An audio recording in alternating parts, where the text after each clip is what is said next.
Was there an Adam? Was there an Eve? Or did we evolve from what we conceived?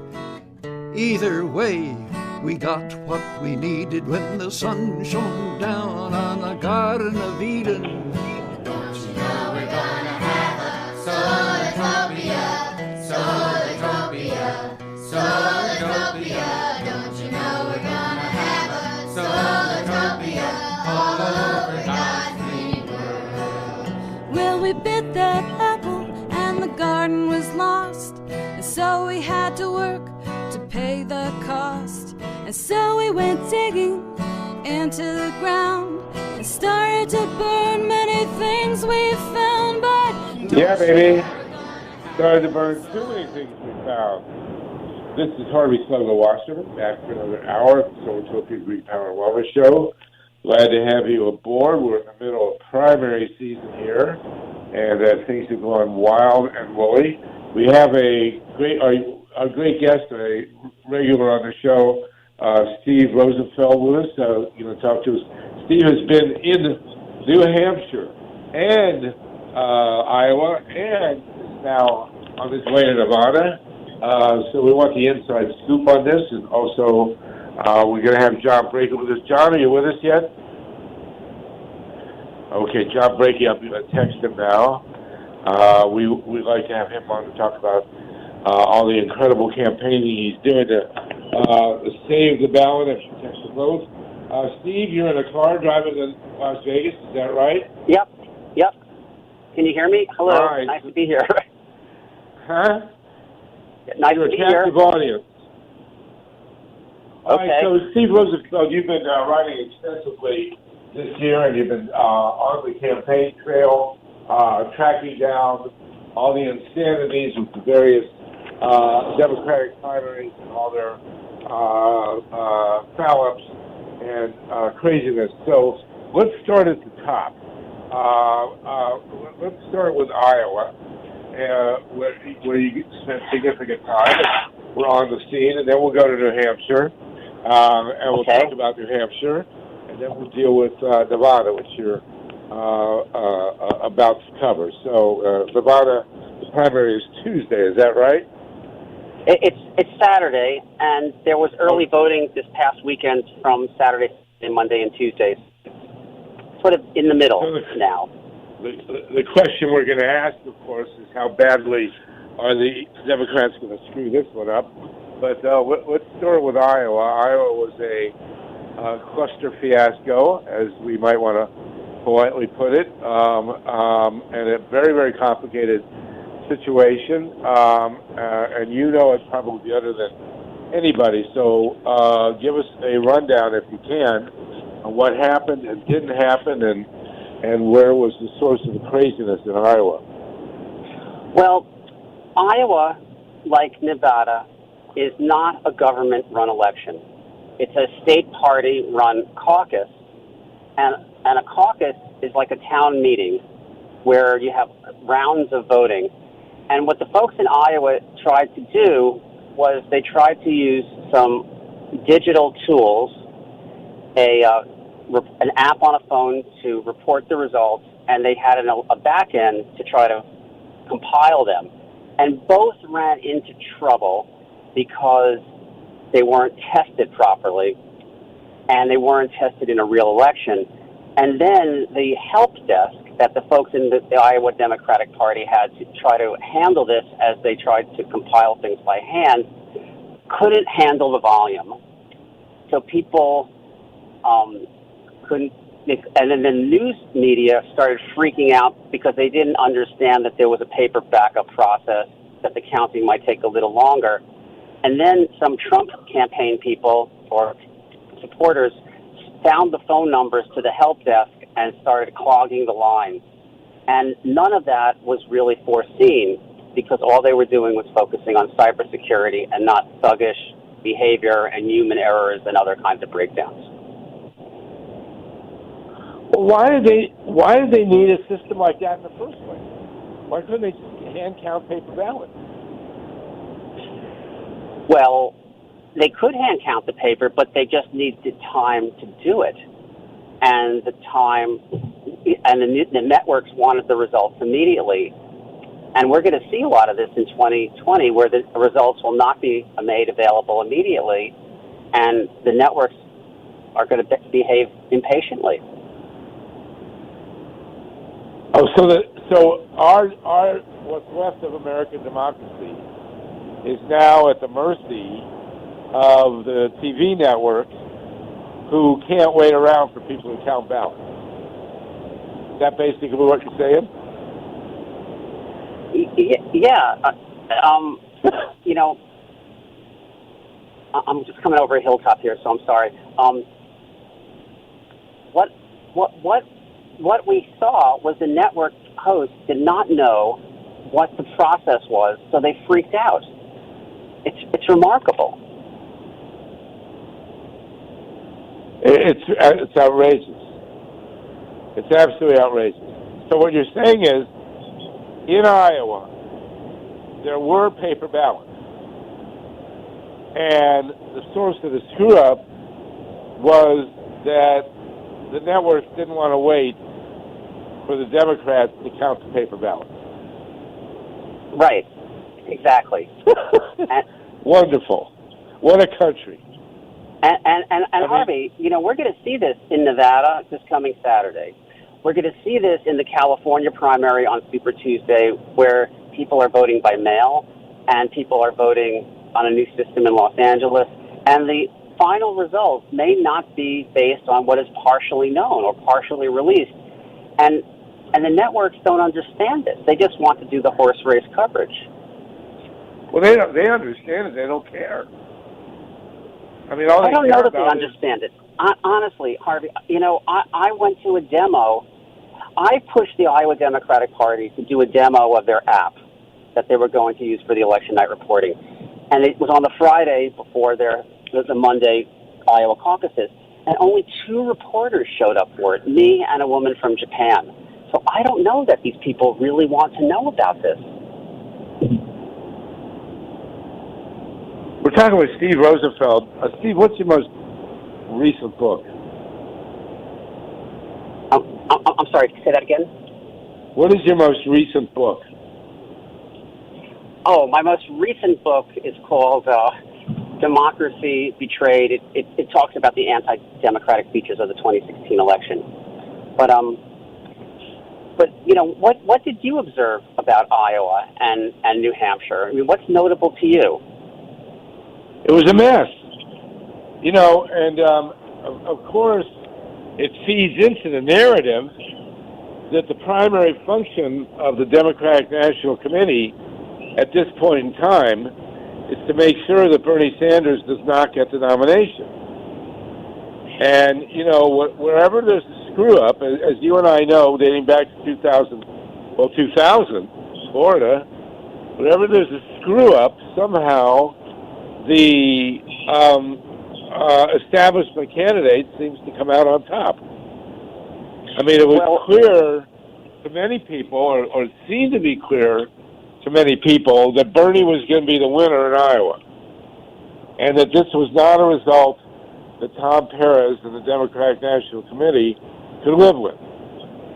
So there's a screw-up, and suddenly Buttigieg comes out on top by 2.5 votes, and Bernie is deprived of the momentum that a victory in Iowa would have given him.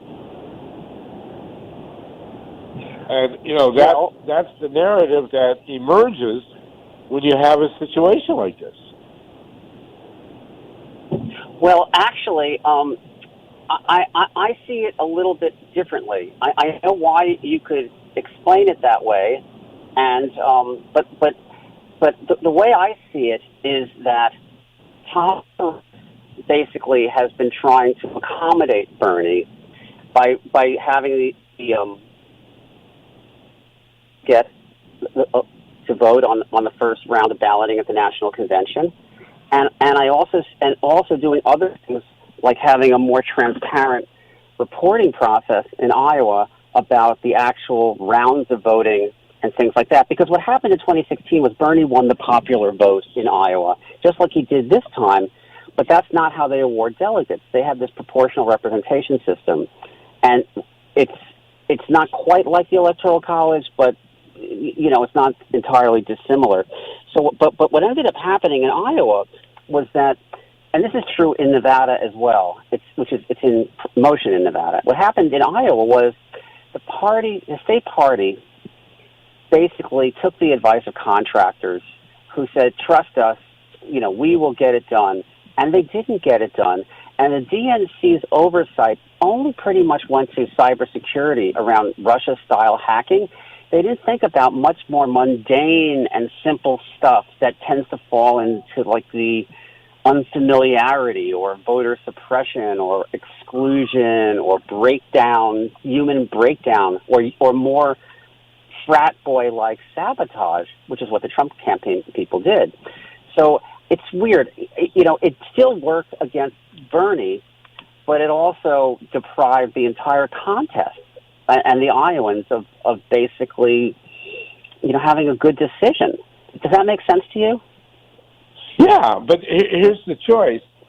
The choice is either these guys are ridiculously stupid or incompetent, or they're corrupt. So, which I would say that they're not corrupt, but they were ridiculously, I don't know if I say stupid and incompetent, but they certainly had a tremendous amount of hubris, bordering on arrogance. And basically, I know these people who are at the top of the Iowa party. They are not power-hungry wheeler dealers. They basically were snookered by these Washington consultants and some people from San Francisco who said, "We're the tech geniuses. We'll get it right. Trust us," because these people worked with Obama, they worked with Hillary, and guess what? It failed. I could give you another specific example. So you have these mock trials at Harvard, where Robbie Mook, who ran Hillary's campaign, is part of it, and he's got a partner who was working for Republicans, and they try to assure the campaigns that these systems are secure for cybersecurity issues. But that's not the same as testing a real election where you have tens and tens of thousands of people participating, and all kinds of unexpected things can go wrong and do go wrong because people are people and they make dumb errors. So the party was sort of overconfident, and it's run by these people who are young techies, and who believe that everything will work as simple as ordering something from Amazon that just magically appears the next day, and elections aren't that simple. And by the way, the same kinds of dynamics were seen in Nevada, where with the early voting, they wanted to have people check in using iPads because they dumped the technology that was being used, that they planned to use, which was also what was used in Iowa. So what happened was they didn't have enough iPads that were pre-programmed to check people in at their early voting centers. So, Harvey, do you remember when we were covering the 2004 election, in Ohio, and one of the first things you and Bob Strakis discovered was that that voting machines had been shorted in the minority, in the precincts serving, the communities of color. There weren't enough machines. It created lines. Well, they didn't have enough iPads. They couldn't check people in. They had lines that were 2 to 3 hours long. If this was if this was Georgia, and this was Brian Kemp's election administration, Democrats would be screaming bloody murder about voter suppression. But because this is the Democratic Party doing it to Democrats, because they think they know how to run these things, but they overlook stupid, just obvious stuff. This is the kind of stuff that's going on, and I dare say I suspect it will continue to go on through Saturday with Nevada's presidential caucuses. But does that make sense? What I'm saying to you? How it's not just like it's an anti-Bernie thing. It's more like the state parties have more control than the DNC. They believe in this technology will always work, and it doesn't. They don't test it in real-life situations. And then they're surprised that it doesn't work, and then they have these paper backup systems that they never really intended to use, and they scramble, and they don't have enough staff to handle it, to make a transition behind the scenes. Does that make sense, what I'm saying? Well, it does make sense in a certain sense. But on the other hand, you're dealing with the highest profile event so far in 2020 in the most important election, arguably in U.S. history, because we are looking at a fascist dictatorship.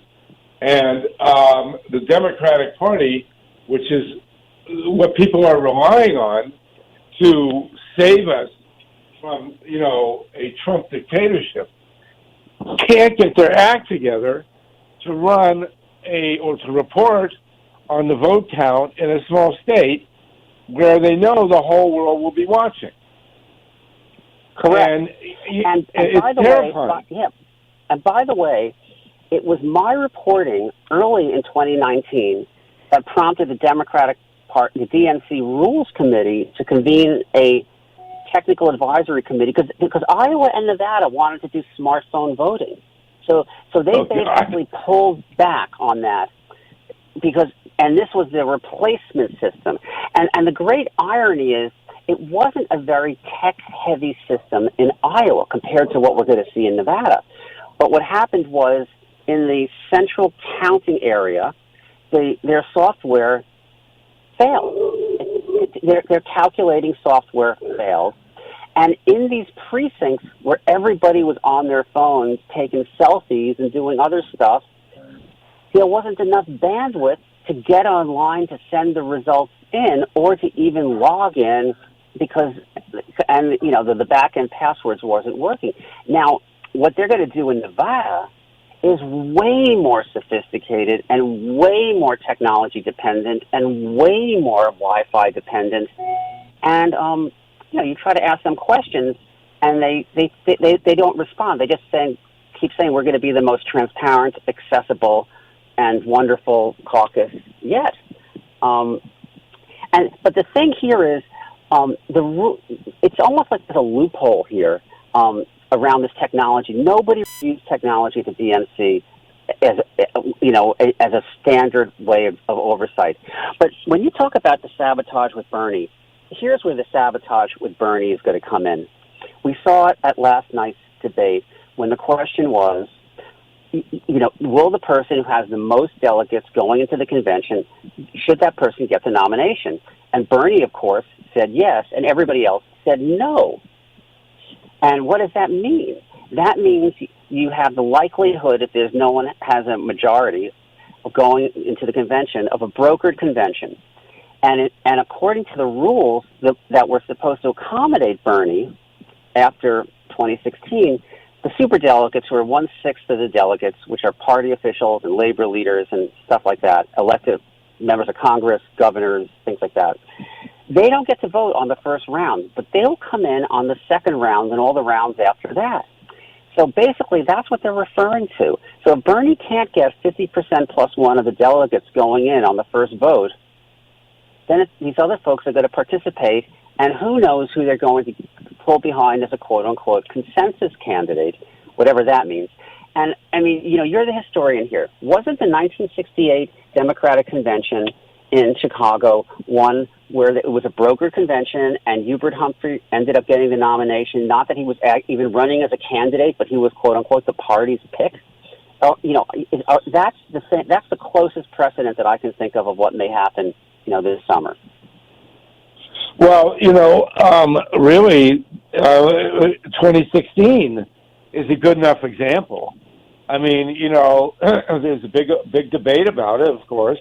People disagree, but you can make a very strong case that Bernie was the rightful nominee and that the screw-ups in California, where people were not allowed to vote in the Democratic primary if they had been registered as independents, or Greens, that with the huge numbers of votes and delegates coming in California, and then a similar disenfranchisement in Brooklyn involving over 100,000 voters, you can make a pretty strong case, and many people do, that Bernie was the rightful nominee in 2016.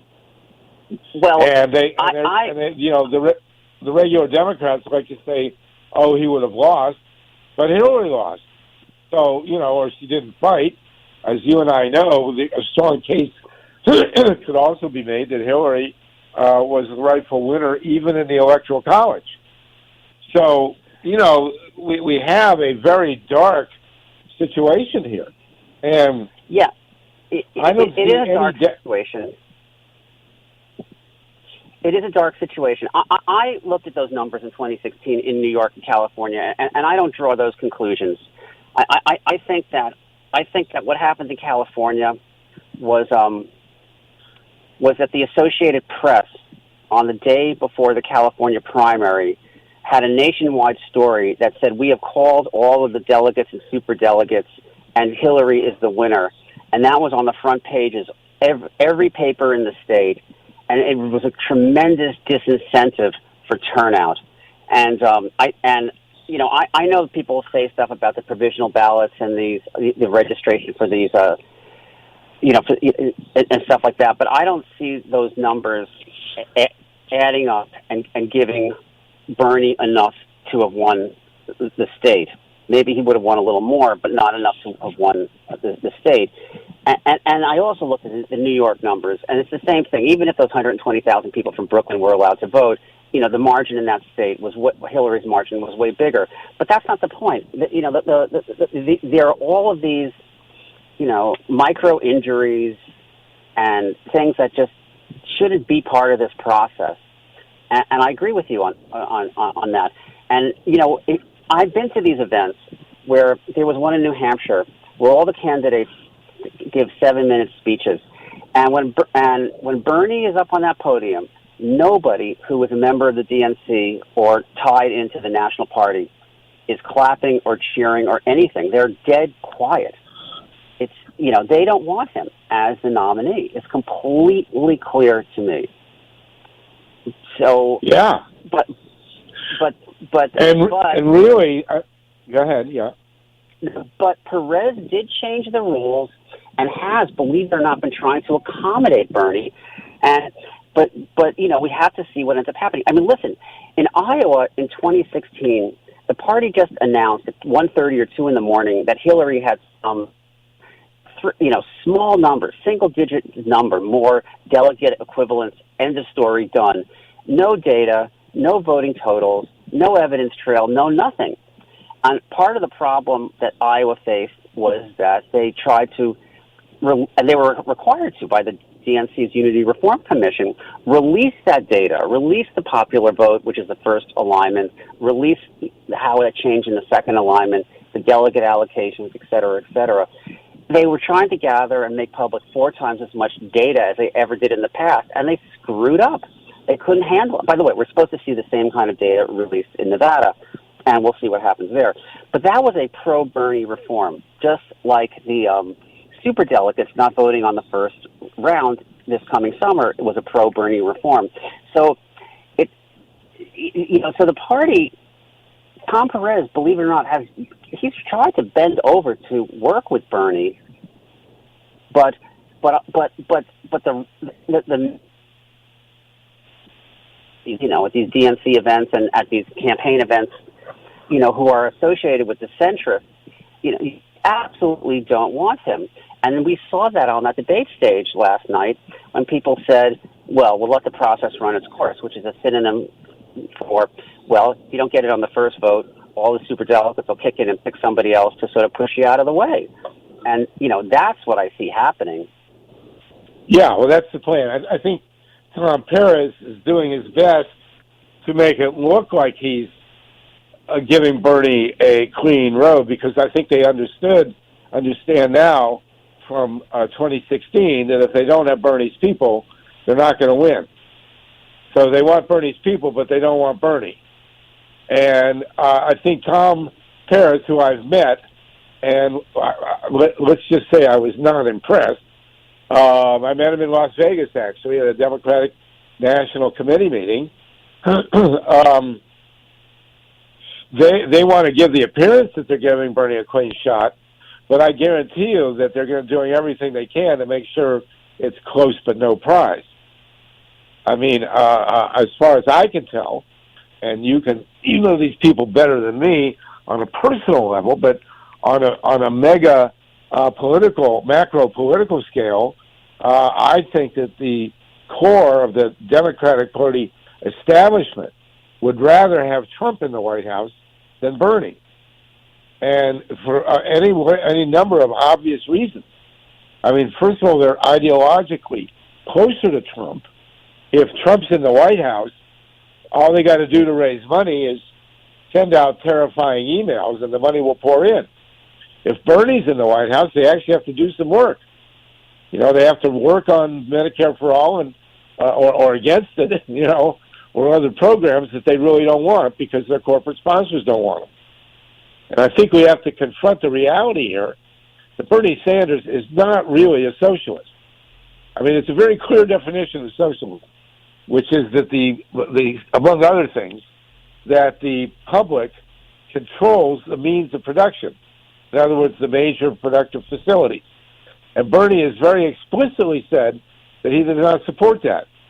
So if Bernie Sanders, and I'm more power to him, it's his decision, but Bernie Sanders is basically a New Deal Democrat.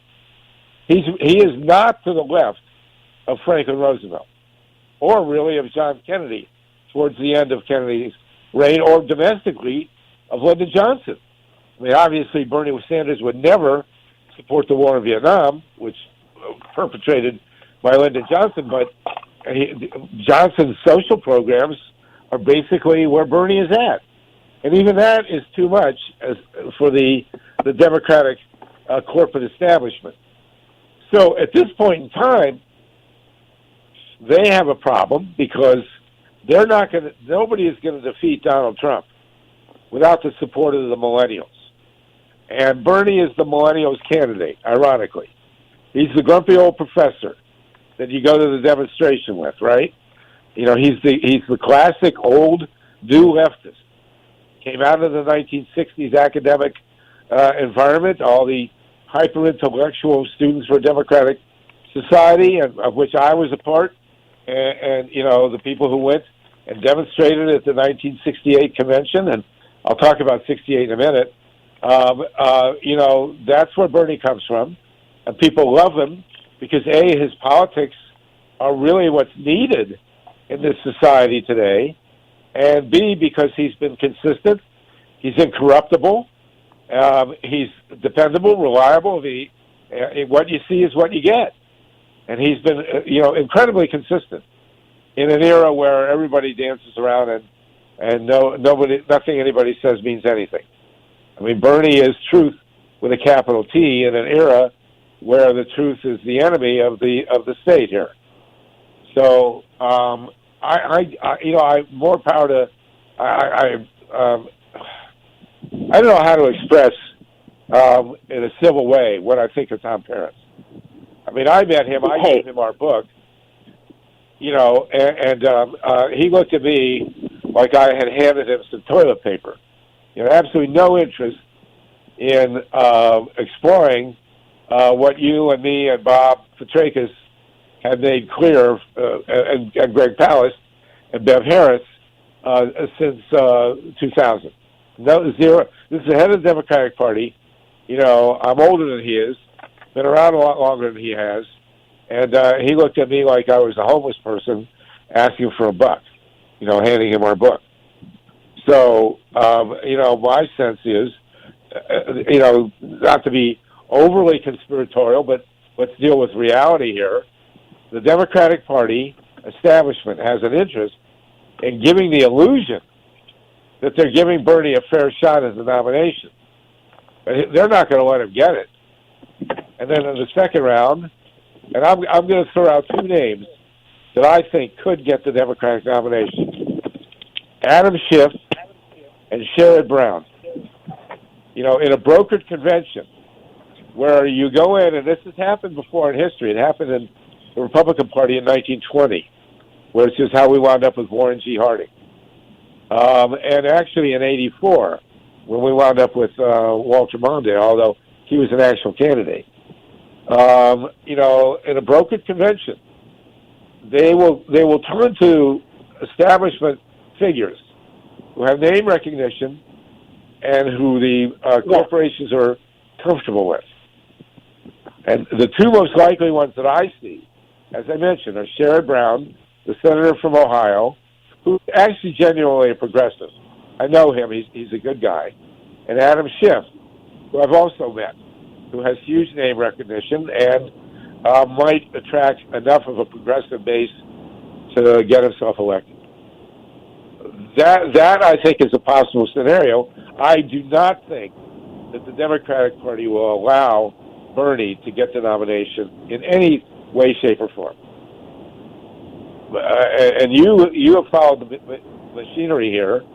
Those of us who think in conspiratorial terms, and I'm not, my book, The People's Spiral of U.S. History, at the end, I have a long section on it's called Conspiracy Theories and Actual Conspiracies.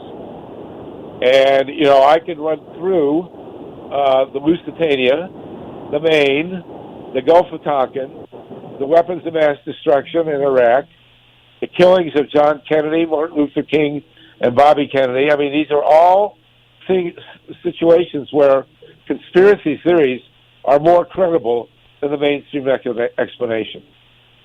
So I can see a situation where Tom Perez and the Democrats will do everything they can to make it look fair, but somehow Bernie will fall short on the first ballot and will disappear after that. Your thoughts, Steve?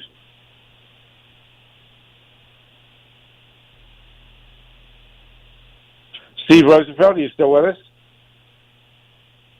Did we lose you? And John Brown? Hello? You will probably have to call back in. I think we lost him temporarily. Oh, there you go. Yeah. So, what do you think about how this is going to play out here?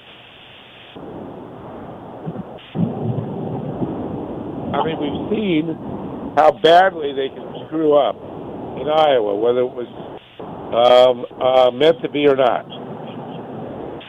Now, with New Hampshire, we seem to have gotten a pretty straightforward reporting. I mean, they've been doing it a long time in New Hampshire, right? Yeah. So the phone line dropped and I'm back on. Can you hear me now? Is this clear enough? Yeah, you're fine. Okay. So the question, New Hampshire was clearer because it is a government-run primary, and they've been doing this for a long time, and it's done like more of a military operation. It's overstaffed, and I went to the one precinct that has the largest student turnout in the state, and there students could do same-day registration and basically vote. There's just a lot of disinformation from the Republicans about why they shouldn't. And they had 12 tables set up to handle hundreds of students. They actually registered about 1,500 people that day. And so it was all about getting them to come and show up. This is completely different than what we saw, in early voting in Nevada. And, it's a whole different thing. These caucuses are amateur hours versus people who are sometimes more professional. Not always, but usually more professional. well, are there more, after Nevada, are there more caucuses coming in? Yes, but they don't really, but no one's going to pay attention to them. There's Alaska, Hawaii, Wyoming, and Kansas. And those are only one primaries. The Democrats will carry Hawaii, but they won't carry Wyoming, Alaska, or what was the other state? Yeah. So those are party-run primaries, but it's the same thing. They rent a voting system, and they have contractors do it for them, and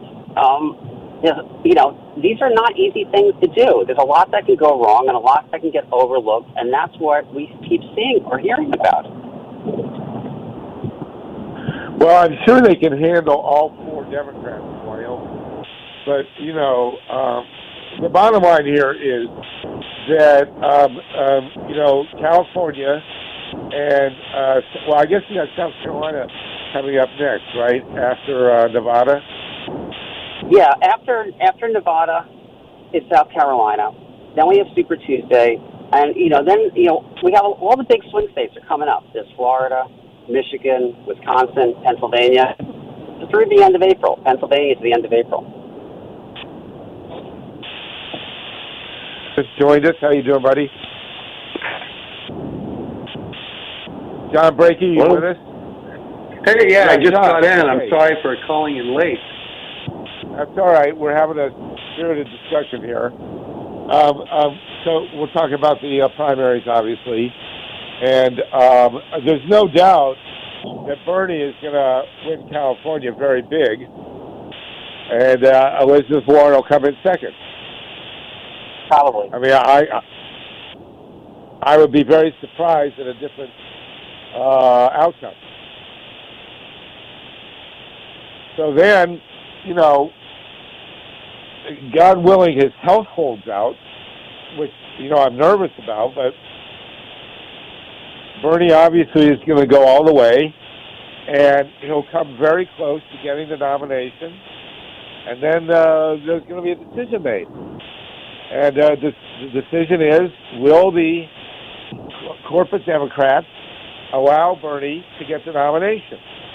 And I don't think there's any way that that's going to happen. I just don't see it. They're even nervous about Elizabeth Warren, who's much more moderate than Bernie is, but reasonably progressive. I mean, Buttigieg and Klobuchar, forget about it. You know, they're just very corporate conservative. Bloomberg is going to have to really, you know, gain some debating skills, or he's not going anywhere.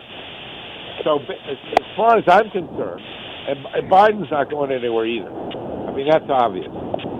He's not gonna be a contender in any way, shape, or form in terms of the delegate vote count coming into the convention. So I think, and we'll have an interesting discussion in November, but you can write this down.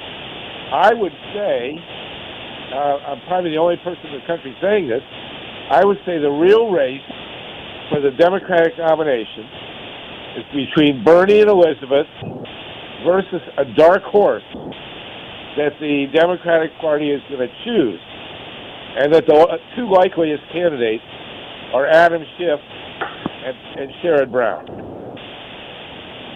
Now, you heard it here first. But, you know, Steve, you and John are going to be following these primaries. So you've discounted the upcoming caucus. Nevada will be important. Yeah. And Nevada is a state that the Democrats could actually carry. And they'll carry Hawaii, but Hawaii is not very big. And Hawaii is very progressive. I'm assuming that Hawaii will go very strongly for Bernie. So then we get into the nitty-gritty of Super Tuesday, and you're going to have the Midwestern states, the swing states. And who runs those primaries, Steve? Those are government run. You know, those are more professional. But the problem or challenge with those is that they're going to be using new voting systems in some of these places for the first time. And that's going to cause other issues around unfamiliarity, which could, whether it's poll workers or people in line, and it's just going to cause confusion that will undermine their credibility, whatever the results are. John Brakey, you're the expert on voting machines. What do you see happening in these Midwestern primaries, which Steve has laid out? I mean, are we looking at more chaos? You know, I think they're going to be a lot better run, and if something was to happen, you're not going to see it because you're talking about real pros. And, you know, it's hard to say. It really is. I mean, you know, it seems like Bernie's on the outlooking in. He's always being run down, and the games are played. You know, I love his campaign because he points out something that's very important. Hey, folks, it's not me, it's us. And he's right. He's letting up a movement, and people need to realize that we're all part of it. What I'm doing, even though for me, it's not about the horses on the track, it's about the track conditions and reporting that. And yes, we have a right to be concerned. The big fear that I see coming on right now is that we know that transparency is a solution, and because of them maybe trying to pull something, they may go back into their old bag of tricks and saying security by obscurity, I cannot give you that document, I will not disclose things. That is a big fear. And we know that if we haven't got transparency in a verified elections, I'm sorry, I just don't think that they're really all that good, because we know how a logic and accuracy test can be gamed. I mean, you know, myself, I'm leaving Tuesday on 25th. I head into Ohio, and then I'm off to Michigan with my lawyer for a week, and then it's on to Pennsylvania, and I get back here on the 10th, and again I leave again to go North Carolina. These are states that I'm focusing on, and I'm trying to find funding to hire more people in order to get more people to learn what we're doing to do it. But Steve's got the hot news. I wish I heard his program, because I can't wait to read his article about what he has found happened in New Hampshire. And we've had a situation here where, you know, you've got uncontrolled chaos or controlled chaos, which none of the upcoming primaries, as far as I can tell, are totally secure in the reliability of the vote count. I mean, is that a safe assumption, Steve Rosenfeld? Or how much confidence can we have in the vote count in the states that are coming up? Well, it really varies state by state, and the variable in state by state is the system that's being used to create the record of the ballots and to count them. And, you know, without getting lost in the details, there's a range of new technologies that are being used. Some are better, some are worse. Some have good elements, some have bad elements.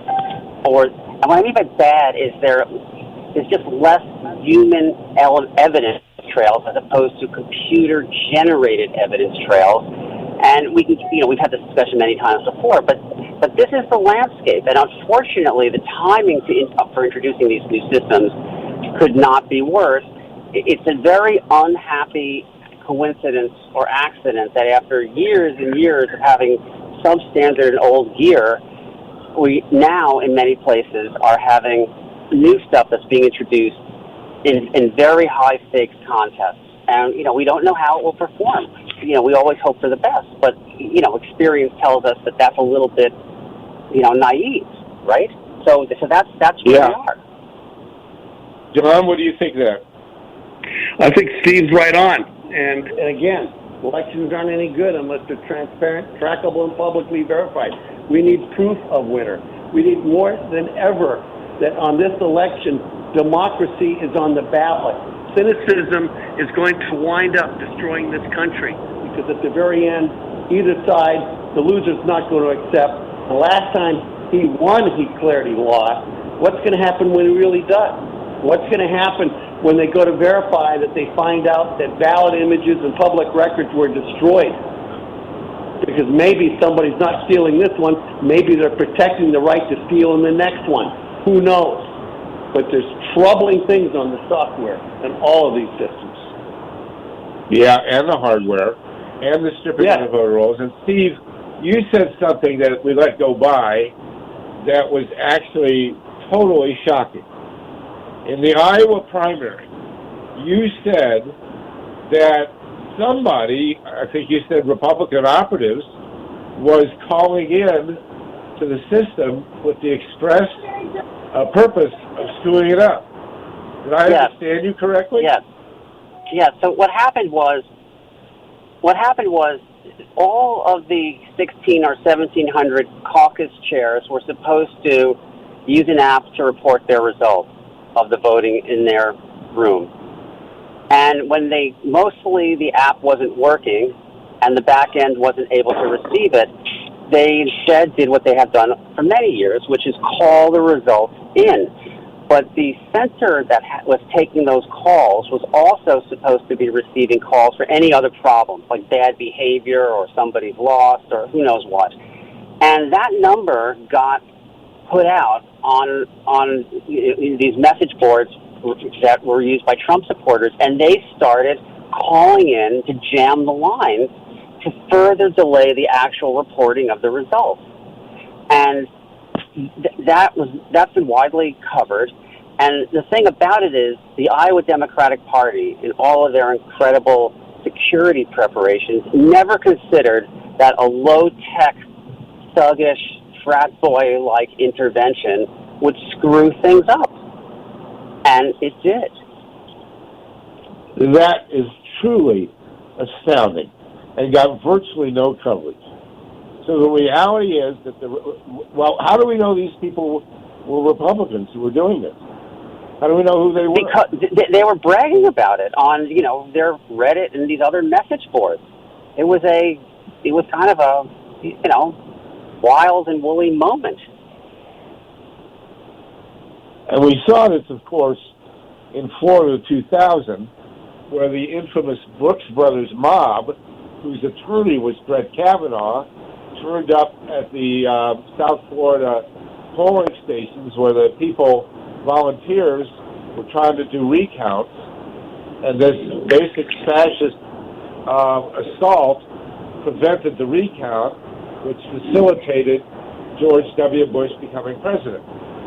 And we just saw it again. Harvey, John can tell you what he saw in Florida in 2018 in Broward County, where there was another mob outside where the vote counting was going on, and it was Republican generated. I mean, this is not new. John was there. He could tell you that. Absolutely.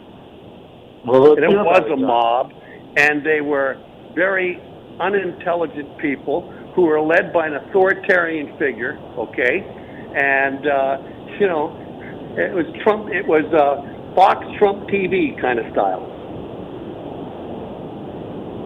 But and we just saw it in Ohio, where the bought, corrupt, gerrymandered Ohio legislature passed $1 billion bailout for 2 nuclear plants up on the lake, and a referendum petition was circulated so that the public could vote on this bailout, and the nuclear industry bought in what they call blockers, which is basically Gestapo thugs, and prevented the gathering of the petitions that successfully kept the referendum off the ballot. So this appears to be a trend, and we can certainly expect a lot of it coming up in 2020, where all sorts of opportunity for fascist thuggery will be available, especially when you have a Democratic Party that's so completely inept and corrupt. So this is not a happy situation. Steve, you're headed to Nevada. Do we expect any of this kind of stuff going on in Nevada now on Saturday? Well, we don't know. But, what's happening in Nevada is that the party is creating 2 records of all the votes. One is electronic and one is paper. But they really have no intention of relying on the paper records to do the counting in the first place. They're using a fairly sophisticated mix of Apple and Google technology, iPads and Google Forms that basically feed into underlying spreadsheets, where every voter and every vote by every voter and every in early voting and every result from the precinct caucuses on Saturday gets fed into it. And there's just a lot that could go wrong in terms of the actual coordination and data entry and whether people can get on Wi-Fi. And because they're so reliant on the electronics, they're not really well staffed to deal with, having to resume this whole thing on paper. And that's where it broke down in Iowa. And there, too, was where the mainstream media didn't have a clue. They freaked out. They could have said, hey, we just got to wait a little bit here, and we'll get accurate results. But that's not what happened. They all wanted to do the horse race coverage, and they started yelling and screaming at the Iowa Democratic Party because they were ignorant of what the actual counting process was. And I suspect we're going to see these kinds of delays this Saturday. I mean, look, Harvey, the Nevada Democratic Party only yesterday, released the app that they were going to have their caucus chairs use. On Saturday, 17, in something like, in hundreds of locations. So they're assuming everyone will use it perfectly. That's just not logical. And I'm not cheering for failure. I'm just saying, come on. This is hubris. This is naive. The stakes are too high to make, for these amateur hour assumptions. But you'll see. You will see. Unbelievable. John BRAKEY, are you going to be in Nevada? No, I'm going to be heading, like I said, off to Ohio, Michigan, Pennsylvania, and I'm just grateful to know that Steve's going to be there because he's unique. I mean, hey, I just want to say this right now. They couldn't even handle the app in Iowa. Can you imagine if they had the smartphone crazy technology that they were talking about, that Steve was able to educate him because he's so well informed? And that's where people need to tie onto his blog. If you want to understand elections, his writings are right there. Well, this is about as disturbing a conversation as you can have. I mean, allegedly the United States is a first world country. The Democratic Party has been around since 1828. You would think that at some point they'd figure out how to run a primary election. And this is where I think so, but theories. I would say one thing in conclusion to what I see happening is that, a lot of people are tuning in. It's like nothing I've ever seen before in my 15 years doing elections, okay? And they'll know the fix is in, and if the Democrats try screwing Sanders again, they have just committed suicide and reelected Trump, okay? Because they won't come back.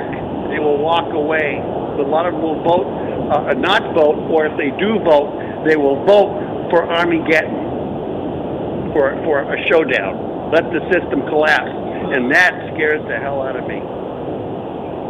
Well, you would have to presume, number one, as a veteran myself of an organization that was blown apart by COINTELPRO, the FBI counterinsurgency, underground force, you would have to assume that there are some Republican operatives inside the Democratic Party who are just rubbing their hands over this.